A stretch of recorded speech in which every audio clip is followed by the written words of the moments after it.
صلی اللہ علیہ وسلم۔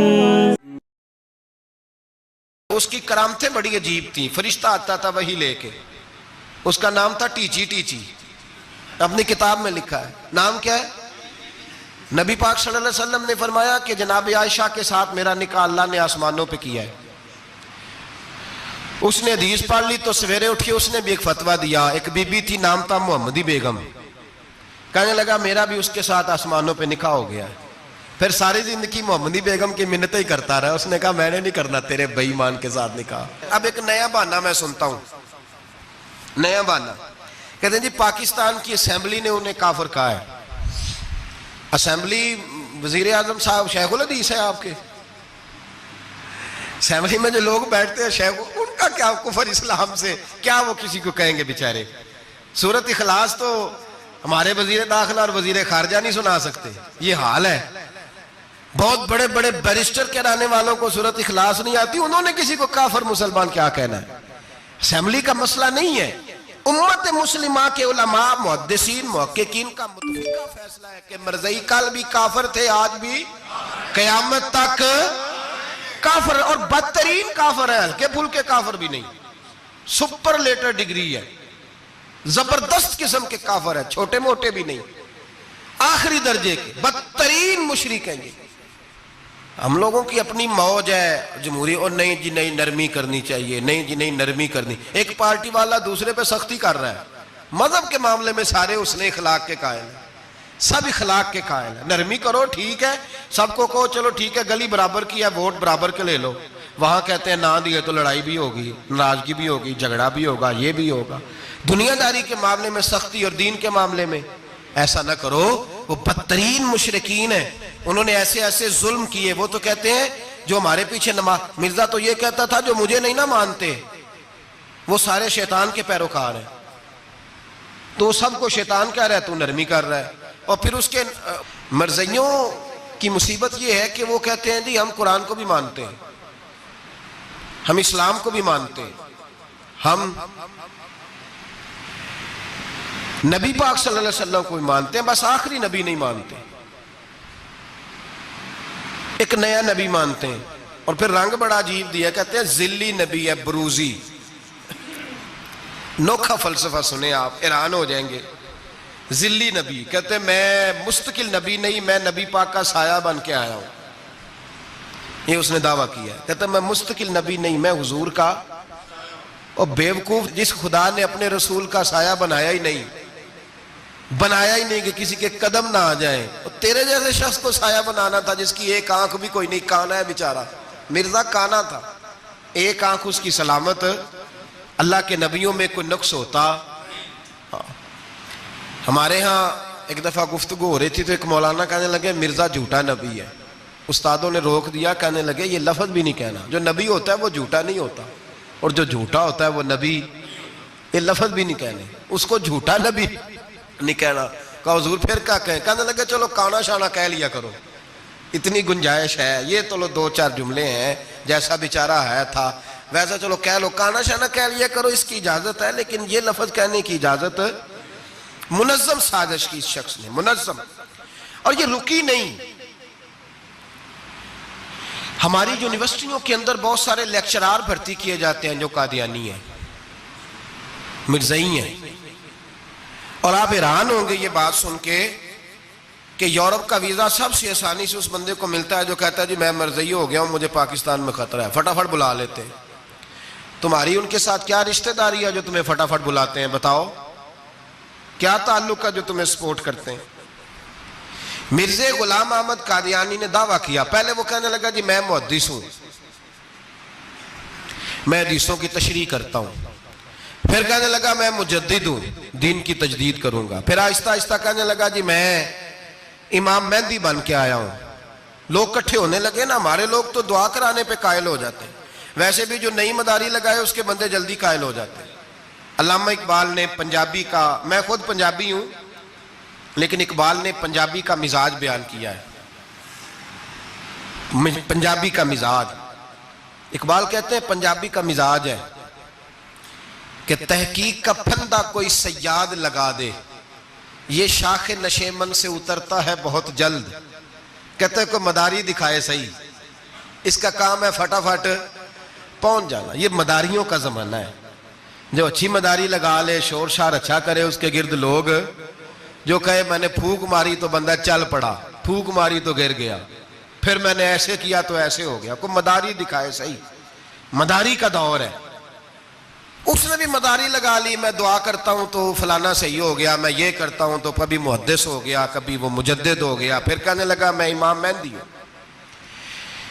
پھر اس نے تھوڑی ترقی کر لی تو کہنے لگا میں مسیح موعود ہوں, وہ جو حضرت عیسیٰ علیہ السلام نے دوبارہ پیدا ہونا تھا تو لہذا میں آ گیا ہوں معاذ اللہ. پھر آہستہ آہستہ جب اس نے سمجھا نا کہ اب بندے تھوڑے پکے ہو گئے ہیں جو میرے ساتھ ہیں, پھر کہنے لگا نہیں میں ذلی نبی ہوں, بروزی, میں سایہ بن کے آیا ہوں. مرزا غلام محمد قادیانی پشت پناہی اس کو انگریز کی حاصل تھی. کسی شخصی جب حکومتیں سپورٹ کرتی ہیں پھر اس کا آگے بڑھنا بڑا آسان ہو جاتا ہے. اس کی انگریز نے مکمل پشت پناہی کی. اپنے بچوں کو سمجھائیں جو بات عرض کر رہا ہوں. ہمارے اپنے شہروں میں جو معروف سکول ہیں ان کے اندر ایسے ٹیچر بھرتی ہونے لگے ہیں جو قادیانی اور مرزئی ہیں, جو گندے نظریات کے حامل لوگ, جو طرح طرح کی. آپ کو نہیں پتا, ہمیں تو شوق ہی بڑا ہے نا, بچہ ایف ایس سی کرے صحیح, جائے جدھر مرضی, بی ایس سی کرے بس وہ, اور بڑی جلدی لوگ مائل اور قائل ہوتے ہیں. ایک صاحب مجھے کہنے لگے جی اب تو سائنس بھی ماننے لگی ہے اسلام کی ساری باتوں کو. تو میں کہا مانے چاہے نہ مانے, سائنس کے ماننے سے کوئی فرق پڑتا نہیں, مانتی سائنس تو نہ مانے. اور بڑی ذمہ داری سے بات کہہ رہا ہوں, بڑی ذمہ داری سے. دین کی کوئی تحریک چلتی ہے تو نہ سیاستدان نکلتا ہے, نہ جاگیردار, نہ سیاستدان, نہ وڈیرا, نہ کوئی اور, الا ماشاءاللہ. دین کی تحریک چلتی ہے تو نہ یہ لاکھ لاکھ روپیہ لینے والے نعت خواں باہر نکلتے ہیں, نہ جو بڑی گدیوں پہ جدی پشتی پیر بیٹھے ہیں وہ باہر آتے ہیں. وہ علماء اور مشائخ جن کا دین سے رشتہ ہے. اگر پیر جماعت علی شاہ صاحب نکلے تو خالی پیر نہیں تھے, عالم دین بھی تھے. اگر پیر میرے علی شاہ صاحب نکلے تو خالی پیر نہیں, بہت بڑے عالم تھے. حجت الاسلام نکلے تو خالی پیر نہیں, عالم تھے. یہ علماء نکلتے ہیں, مار کھاتے ہیں. ایک عالم نے مار نہیں کھائی, دو نے نہیں کھائی, درجنوں نے کھائی, ہزاروں اور سینکڑوں نے کھائی. علماء نے قربانیاں دیں, جیلوں میں بند ہوئے. علامہ محمود رضوی صاحب رحمت اللہ تعالیٰ علیہ کو پکڑ کے لاہور کے قلعے میں بند کیا گیا, اور انگریز نے اس قدر سخت سزا دی کہ علامہ کو باندھ کے ختم نبوت کی تحریک چلانے کے جرم میں الٹا لٹکا کے تو نیچے توڑی ڈال کے اور چیزیں ڈال کے دھواں جلا دیا گیا. ان کے ناک میں دھواں جاتا تھا, ساری زندگی دمے کے مریض رہے, دو تین باتیں بھی کھول کے نہیں کر پاتے.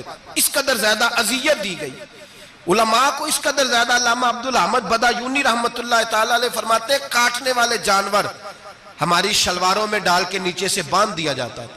کہا جاتا تھا اب ختم نبوت کی بات کرو, لیکن کوئی شخص بھی ایک منٹ کے لیے بھی پیچھے ہٹنے کو تیار, قربانیاں دے کر قربانیاں ان بے ایمانوں کو کافر قرار دلوایا. اور پھر بطلے حریت امام وقت حضرت علامہ شاہ احمد نورانی رحمت اللہ علیہ اور مولانا عبدالستار خان نیازی کو سزائے موت کا حکم ہوا.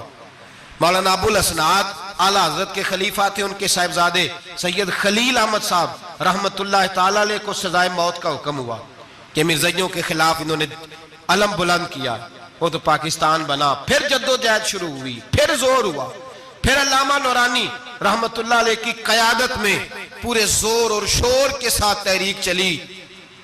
آخر مجبور ہوئے اس دور کے وزیر اعظم بھٹو صاحب مجبور ہو گئے اور کہا ٹھیک ہے سویرے میں مرزے کے پوتے کو بلاتا ہوں, آپ اسمبلی میں بیٹھ کے بات کریں, ان سے گفتگو کریں. اگر ہم قومی اسمبلی کے ممبران نے دیکھا واقعی جھوٹا ہے تو ہم انہیں اقلیت قرار دے دیں گے. علامہ نورانی حضرت ابو بکر صدیق کی اولاد تھے اور میرے اعلیٰ حضرت فاضل بریلوی رحمت اللہ علیہ کے خلیفہ کے بیٹے تھے, اور خود حضور مفتی اعظم ہند رحمت اللہ علیہ کے مرید تھے. حضرت علامہ نورانی ساری زندگی ایسا لباس پہنتے تھے کہ اس کے اندر سلوٹ نظر نہیں آتی تھی. امامہ اتنا حسین ہوتا تھا کہ دیکھنے کو دل کرتا تھا, اور گاڑی میں بہترین میں بیٹھتے تھے. لیکن مکان ساری زندگی کرائے کا رہا, کرائے کا. لوگ کہتے ہیں ملنے جاتے تھے سیڑھیوں سے اترتے تھے تو علامہ نورانی سیڑھیوں پہ بٹھا لیتے تھے, کہتے 2 ہی کمرے ہیں اور میں آپ کو بٹھا نہیں سکتا, گھر میں جگہ نہیں. تو کہا حضرت آپ اجلے تو بڑے نظر آتے ہیں. تو آپ فرماتے لباس دنیا کو دکھانے کے لیے پہنا ہے اور باقی تو سارا میرا معاملہ خدا رسول کے ساتھ ہے, میں جانوں اللہ رسول جانے. میں بھکاری بن کے نہیں جینا چاہتا, خودداری کے ساتھ وقت گزارنا چاہتا ہوں. علامہ نورانی کہتے ہیں جس رات صبح اسمبلی میں مناظرہ ہونا تھا تو میں سوچنے لگا آج رات کیا کروں, تو پھر مجھے خیال آیا میں نے وہی کرنا ہے جو بدر کی رات میرے مصطفیٰ نے کیا تھا. ساری رات میں مصلی پہ بیٹھا رہا. کہتے ہیں بس اونگ لگی تو بات بن گئی, آنکھ لگی تو بات بن گئی. کہتے ہیں سحری کا وقت ہوا تو دستک ہوئی دروازے پہ. 2-3 نادان دوست کہنے لگے آپ ہمارے گھر آئے. فرماتے ہیں میں ان کے گھر گیا. جب ان کے گھر پہنچا تو وہاں مرزئی اور قادیانی 10 کروڑ روپیہ بریف کیس میں بند کر کے لائے اور کہنے لگے مولانا یہ بیانہ ہے, بیانہ, یہ آپ بیانہ پکڑ لیں اور باقی پیسے بعد میں. سنا ہے مکان بھی کرائے کا ہے, سنا ہے آپ کے پاس کوئی پراپرٹی نہیں, یہ بیانہ لے لے باقی بعد میں آئے گا. علامہ نورانی کہتے ہیں میں نے جب پیر کی ٹھوکر لگائی تو بریف کیس کھل گیا اور اس میں کروڑوں روپے بکھر گئے. مجھے کہنے لگے پیسے دیکھ کے تو آپ کو خیال آ گیا ہوگا کہ بچوں کے لیے بھی کچھ سوچنا ہے, پیچھے بھی پلٹ کے دیکھنا ہے. تو نورانی صاحب رحمت اللہ علیہ فرمانے لگے میں نے کہا ہاں میں وصول تو کر لیتا پر تم نے قیمت بڑی تھوڑی لگائی ہے. ایمان بیچنا اتنی تھوڑی قیمت, میری تو رات زیادہ قیمت لگ گئی ہے, بڑی زیادہ قیمت, میں تو بک گیا ہوں پہلے سے. کہنے لگے آپ کی کیا قیمت لگی ہے؟ فرمانے لگے رات میں درود پڑھتے پڑھتے سویا ہوں تو مدینے والے رسول کا دیدار نصیب ہوا ہے اور نبی پاک نے تھپکی دے کے کہا فکر نہ کرنا میں تیرے ساتھ ہوں. تو کہنے لگے جس کی قیمت محمد عربی لگائے کوئی اسے خرید سکتا ہے؟ سویرے میدان لگے گا اسمبلی میں اور میں اسمبلی کے فلور پہ ثابت کروں گا تم کل بھی بے ایمان تھے, آج بھی بے ایمان ہو, قیامت تک تم بے ایمان ہی رہو گے. جتنا مرضی پڑھ جاؤ, لکھ جاؤ, جتنی مرضی بڑی عبادت گاہیں بنا لو, جتنا مرضی شور کر لو اور جتنے مرضی کینیڈا اور امریکہ تمہارا ساتھ دے لے, ہمارے رسول آخری نبی ہے, حضور آخری نبی ہے. یہ امت کا متفقہ عقیدہ ہے, اس میں کسی کو رکھنا ڈالنے کی اجازت. آپ فرماتے ہیں سویرے وہ آیا, بڑے زور سے آیا, کبھی انگریزی بولتا کبھی کوئی بولی بولتا, لیکن احمد رضا کے دروازے کا ایک فقیر ایک بات ہی کرتا, وہ رضا کے نیزے کی مار ہے کہ عدو کے سینے میں غار ہے, کسے چارہ جوئی کا وار ہے کہ جو وار وار سے پار. کہتے ایک اور مولوی صاحب بھی آئے میرے ساتھ مناظرہ کرنے, ان کی اپنی کتاب سے نکل آیا کہ نبی پاک کے بعد آخری کوئی اور نبی آ جائے تو فرق نہیں پڑتا. اپنی کتاب سے, ان کے دارالعلوم بانی, دارالعلوم بنانے والے کی کتاب سے نکل آیا. تو مولوی وہ مرزا کہنے لگا تم نے بھی تو لکھا ہے. ہم نے کہا یہ بھی بے ایمان ہے, اعلیٰ حضرت کہہ چکے ہیں یہ کافر ہے, یہ بھی تمہاری طرح کا ہی ہے ظالم, لہذا اس کی بات کا کوئی اعتبار نہیں ہے. کافر قرار دے دیا گیا. کفر تو ہو گیا, اقلیت تو ہو گئی, لیکن وہ آج تک اپنی حرکتوں سے باز. ہمارے بچوں کو پتہ ہی نہیں یہ کتنے غلط ہیں, ہمیں خبر ہی نہیں کہ یہ کتنے برے ہیں. بھائی ایک صاحب سے میری ایک دفعہ بات ہوئی, چودھری صاحب تھے, گفتگو ہوئی تو کہنے لگے جی ختم نبوت نہیں مانتے تو ختم ہو گیا مسئلہ, اللہ ناراض ہو جائے گا. ختم نبوت نہیں مانتے تو اللہ ناراض ہو جائے گا. میں نے کہا جناب کے کتنے بچے ہیں؟ کہنے لگے 4. زمین کتنی؟ 20 کلے. کتنے کتنے آئے بولیے؟ تو میں نے کہا ایک نیا بندہ آ کے کھڑا ہو جائے کہ میں بھی آپ کا بیٹا ہوں, تو آپ راضی ہیں؟ مثال دے رہا ہوں سمجھانے کے لیے, بلا مثال و بلا تشبیہ. آپ راضی ہو جائیں گے؟ بولے نہیں نہیں, تو چپ کر کے آخنا چل کوئی نہیں, 4 بھی بن رہے تھے 5 بھی بن لینے, ہو جائے گا ایسا؟ عجیب بندے ہو. جو کام جو تمہارا بیٹا نہیں, جب تم اسے بیٹا ماننے کو تیار نہیں تو جو اللہ کا نبی نہیں, وہ میدان میں کھڑا ہو کہ میں بھی ہوں میں بھی ہوں میں بھی ہوں, تو یہ کس طرح قابل قبول بات ہے؟ اور ایک بھائی سگے بھائی کو جائیداد دینے کو تیار نہیں تو ایک اور آ کے شامل ہو جائے کہ مجھے بھی شامل کر لو, چلو کوئی نہیں فرق پڑتا, اتنی زمین ہے ابے کی, اتنی زمین ہے ابا جی کی, مجھے بھی شامل کر لو, تو لوگ تو قتل کر دیں گے, کہ جب تو ہے نہیں تو ہمارا بھائی بنتا کیوں ہے؟ او خدا کے بندے, عجیب فلسفہ ہے, حیات ہے, عجیب زندگی ہے, فٹافٹ ہی لوگ مان لیتے ہیں. سب لوگوں نے اپنی اپنی باتیں کی. سب نے اپنے اپنے دلائل دیے ختم نبوت پہ. ضرورت ہی نہیں تھی جب حضور کہہ گئے. جو بن سکتے تھے ان کو نبی پاک کہہ گئے, جو بن سکتے تھے, جن میں صلاحیتیں تھی. حضور نے فرمایا علی تو میرے لیے اسی طرح ہے جس طرح موسیٰ کے لیے ہارون تھے. لیکن موسیٰ کے بھائی ہارون بھی نبی تھے, پر میرے بعد کوئی نبی ہو سکتا تو ہو اسی طرح جس طرح موسیٰ کے لیے ہارون, جن کے اندر خوبیاں پائی جاتی تھی. فرمایا ابو بکر میری ساری امت سے افضل ہے پر نبی نہیں ہے. میرے رسول پاک نے فرمایا عمر فاروق میں وہ ساری خوبیاں پائی جاتی ہیں جو ایک نبی میں. لو کان نبی بعد لکان عمر ابن خطاب, اگر کوئی میرے بعد نبی ہوتا تو خطاب کا بیٹا عمر ہوتا. جو ہو سکتے تھے جب وہ نہیں ہوئے تو کانا شانہ اٹھ کے آ گیا ہے ادھر قادیان کا رہنے والا, اور تو کہتا ہے نہیں مجھے مان لو. چلو پورا نہ مانو, ذلی مان لو, بروزی مان لو, کوئی حیا ہونی چاہیے. اور بڑے بڑے سیانے بندے ان کو آج تک پتہ ہی نہیں کہ یہ ذلیل کتنے, ان کے اندر خباثت کتنی پائی جاتی ہے. میرے رسول پاک امت کے لوگوں نے اپنے اپنے دلائل دیے, نبی پاک کی امت نے اپنے اپنے. حضرت میاں محمد بخش صاحب رحمت اللہ علیہ ختم نبوت پہ بات کرنے لگے تو انہوں نے انوکھی بات ہی کر دی, انوکھی بات.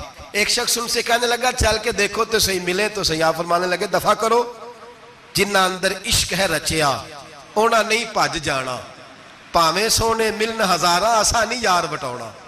ہم نے دائیں بائیں دیکھنا ضرورت ہی نہیں, ہمارے رسول نے کوئی کمی چھوڑی نہیں. باقی آ رہے ہیں یہاں خیرات لینے, حضرت موسیٰ کہہ رہے ہیں اللہ اپنے آخری نبی کی امت میں شامل کر لے, تو ہمیں کیا ضرورت ہے پتہ بھی کرنے کی. اور سن لیں, یہ یاد رکھیں بات, امام اعظم ابو حنیفہ رحمۃ اللہ علیہ فرماتے ہیں اگر کسی بندے نے دعویٰ کیا کہ میں نبی ہوں,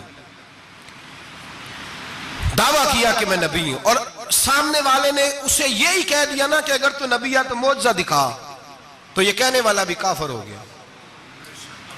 اس لیے کہ اس نے تو دلیل مانگ لیا, یہ تو تھوڑا سا متفق ہوا ہے. تماشا دیکھنے کے لیے بھی اگر کہا نا کہ اگر تو نبی ہے تو دلیل لا, کوئی معجزہ, تو یہ لفظ کہنے والا بھی بولیے دائرہ اسلام سے کیوں مانگی تو نے دلیل, کیا ضرورت پڑی تھی, کیوں تو نے ایسا کہا. اتنا متفق کا عقیدہ ہے کہ تو مانگ, تو یہ بھی نہیں کہہ سکتا کہ چل کچھ کر کے دکھا, یہ بھی تیرے لیے جائز ہے. صوفیاء کہتے ہیں تو نے سوچ کیسے لیا. طریقت کے اندر تو غیر کی مداخلت قابل قبول. اللہ نے توحید کا ہر جگہ خیال رکھا, رسالت کی وحدانیت کا ہر جگہ خیال رکھا. اللہ ایک, قرآن ایک, اسلام, نبی ایک, باپ, استاد, کوئی کسی قسم کی مداخلت کی ضرورت. کیسے لوگ مداخلت کر لیتے. فٹافٹ حضرت پیر سید مہر علی شاہ صاحب گولڑوی رحمت اللہ, حضرت خواجہ شمس العارفین سیالوی رحمت اللہ علیہ کے پاس پڑھا کرتے تھے, تدریس ہوتی تھی. خواجہ صاحب کو بٹھا کے درس تصوف, درس قرآن, درس حدیث دیتے تھے. یوں بیٹھے ہیں, گفتگو ہو رہی ہے, پڑھایا جا رہا ہے. ایک بڑے نورانی چہرے والے خوبصورت بزرگ اندر آئے, بڑی تازگی, بڑا پیار, بڑی مٹھاس ان کے آنے میں. جب وہ آئے تو حضرت شمس العارفین اٹھ کے ملے, ماتھا چوما, پیار ہوا, 2-3 منٹ گفتگو ہوئی. تو گفتگو میں بڑی نورانیت, بڑی خوبصورتی, بڑی رانائی, بڑی ٹھنڈک ملی دونوں بزرگوں کی ملاقات سے. چند لمحوں کے بعد, تھوڑی دیر گفتگو کے بعد وہ بزرگ اٹھے باہر نکل گئے. حضرت شمس العارفین مریدوں پہ نظر ڈالی, فرمانے لگے تمہیں پتہ ہے یہ کون تھا؟ شاگردوں جانتے ہو کون تھا؟ کہا حضور نہیں. فرمایا خضر علیہ السلام تھے, مجھ سے ملنے آتے ہیں اکثر, اور ابھی گلی میں ہوں گے, کسی نے ملنا ہے تو مل لو. دوڑ کے گئے سارے لوگ ملاقات کرنے, بھاگے گئے. پیر مہر علی شاہ صاحب بیٹھے ہیں. آپ نے فرمایا مہر علی تم نے نہیں ملنا؟ کہنے لگے حضور نہیں. فرمایا کیوں؟ کہنے لگے حضور میں اسے نہ ملوں جسے خضر بھی ملنے آتا ہے, اسے نہ ملوں جسے وہ ملنے آتا ہے. میں نے کیا کرنا ہے ان سے مل کے, آپ سے ملوں گا جن سے حضرت خضر بھی ملنے آتی ہیں. جنہ تنام وچ عشق ہے رچیا اونا نہیں پج جانا, پانے پاویں سونے ملن ہزارہ اسا نہیں یار وٹونا. ضرورت ہی نہیں. ایسے حسین محبوب کے بعد کسی اور جگہ نظر جمانے کی طبیعت ضرورت نہیں, توجہ نہیں, خیال نہیں. جس نے یہ پوچھ بھی لیا کہ تو بتا, کوئی معجزہ دکھا, وہ بھی دائرہ اسلام سے نبی پاک صلی اللہ علیہ وسلم کے زمانے میں حضور نے خود فرمایا تھا 30 کے قریب لوگ ہوں گے جو دعویٰ کریں گے ہم نبی ہیں. فرمایا دجال ہوں گے, کذاب ہوں گے جو دعویٰ کریں گے. ایک بندے نے تو حضور کی ظاہری حیات میں دعویٰ کر دیا, مسلمہ اس کا نام تھا.